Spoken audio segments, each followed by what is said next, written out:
This is Joe Delio from the Palo Alto Network's community team bringing you a video tutorial. In today's video tutorial, I will be showing you part 2 on how to use the latest version of the Application Command Center, the ACC, for PanOS version 7.0. In part 1 of the video tutorial on ACC, I covered a lot of the windows, buttons, and functions of the ACC. Now I will show you a practical example on how to use the ACC to drill down and investigate traffic patterns that you might see in the ACC. What you will learn today: how to use the ACC to get more information on specific traffic, how to use the global find option to find more information and see what security policy rule is allowing the traffic, as well as the automated correlation engine that is only available with the PA 3000, PA 5000, PA 7000 series units, and Panorama. We will start off here in the Palo Alto Network's GUI, and we'll be at the ACC tab.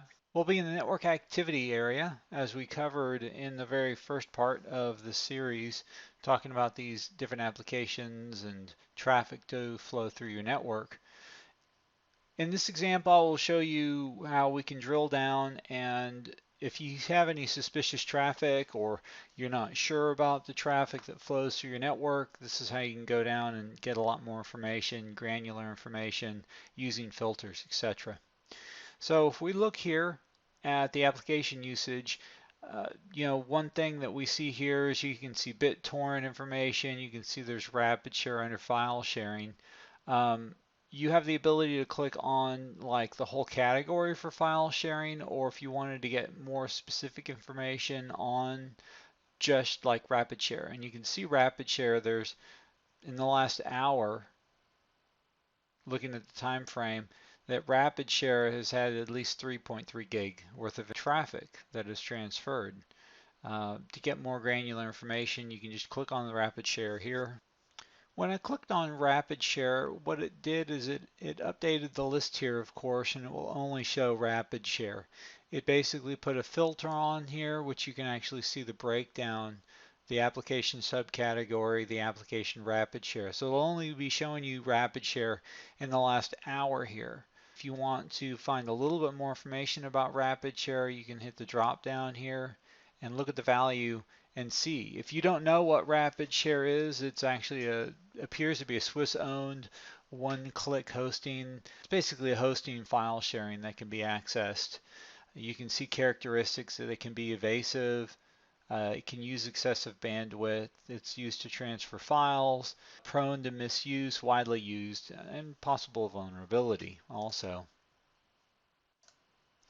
I mentioned in the past about the global filter, which you'll see here off to the left, the global filter. There's nothing listed in the global filter.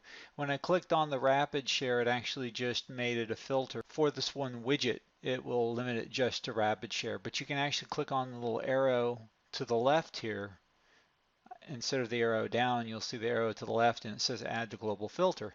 So what that does is it actually changes all of the widgets that we see to have rapid share. And so you'll notice that the user activity and application usage, in fact, every graph, all the data, whether it's source, destination, source regions, is all going to be switched to use the rapid share as a filter now. And then in the user activity widget, you can actually see that the graph matches because it's all for rapid share, but you can actually see the number of different users that are using the rapid share. You can click on one user here, which this is a Marsha Worth user, and she seems to be using in the last hour just by herself has used over 2.3 gig and had over 20 different sessions for this traffic.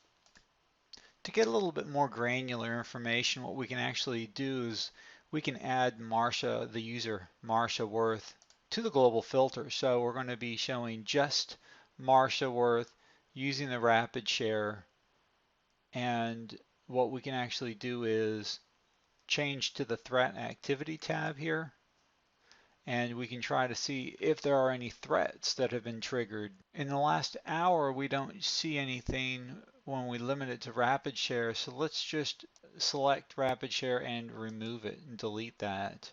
When we do that, we notice that the user Marsha Worth, we've removed the Rapid Share application, and now we see in the thread activity area, which by the way, I have modified this thread activity to be the top widget of this screen here to make it easier to view.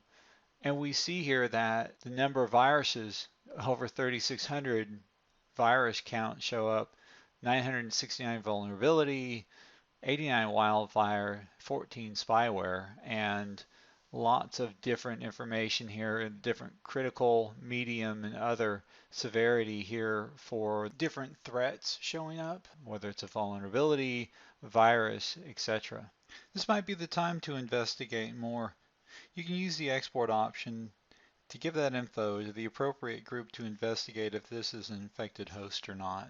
Now, working past the threat activity widget here, you can scroll down and we actually have a section called compromised hosts.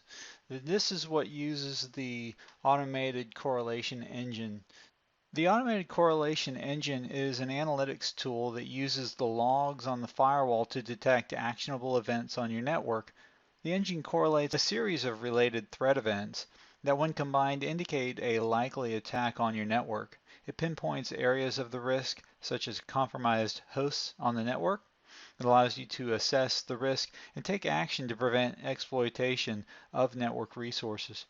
The automated correlation engine uses the correlation objects to analyze the logs for patterns, and when a match occurs, it generates a correlated event. We see the different matching objects that show up here and the match count. And to get more information on that, we go ahead and we can click on the magnifying glass to view that information. Now, once we click on the magnifying glass, it brings up the window for the correlation log detail and what it thinks is a compromised host. It will tell you what the title is, the exploit kit activity. They give it the ID, and this says the object detects probable exploit kit activity triggered on a host on the network. Exploit kits are identified by a vulnerability exploit or exploit kit landing page signature combined with either a malware download signature or a known command and control signature. A little bit more detail here. Again, gives us the exploit kit activity. The severity starts off lower, medium, and then the number of times that it sees this behavior, it raises the severity to critical. And again, the summary on this is most likely impacted by an exploit kit, but at the same time, it triggers vulnerability signature, a command and control signature, as well as an antivirus signature for all this behavior, indicating the correlation engine thinks is a compromised host. You can click on the match evidence and you can actually see a little bit more information here. You can see all of the logs, the threat logs that show up, as well as the evidence of threat signature updates, detection, command and control, phishing traffic, suspicious behavior that's happening on this traffic to make it appear that this machine really is compromised. We can get even more information if we'd like to go to the logs here. You can actually jump to the logs and we can go directly to the correlated events. That brings us to the monitor and then under automated correlation engine to do all these correlated events. Now we have drilled down. Once we're inside of here, inside of the correlated events, and again, this is just for this user, for Marsha Worth. You can actually go through and remove the user and just to see all the different correlated events. But since we're just using Marsha as an example, we can see all the different object names that match up. Whether it be exploit kit activity, something called beacon detection. And again, this is a host repeatedly visiting malware domains. You can see the number of times. To get any more detailed information on this, again, you can click on the magnifying glass and we'll have again the match information and the match evidence showing all the behavior and everything in the correlated events to show up. So this is very good to come in if you want to just look at just your critical activity here for the severity, high or medium, whichever. But this is a great way to go into your logs to be able to really find any hosts that are or could be compromised, or at least any hosts that are behaving in a way that you might want to get more information on. I'd mentioned about using the global find option in order to determine what security rule was allowing the traffic through. And when you're looking at the application usage, and any application, in this example we're using RapidShare, for the drop down where you could get more information on the value, if you click on Global Find, in the upper right hand corner of the window is going to show you information about the application. It's going to show you the application filter, as well as the application group. If you drill down here, you can actually see file share security rule, and then you can see the security rule, and then which in this example is test 1.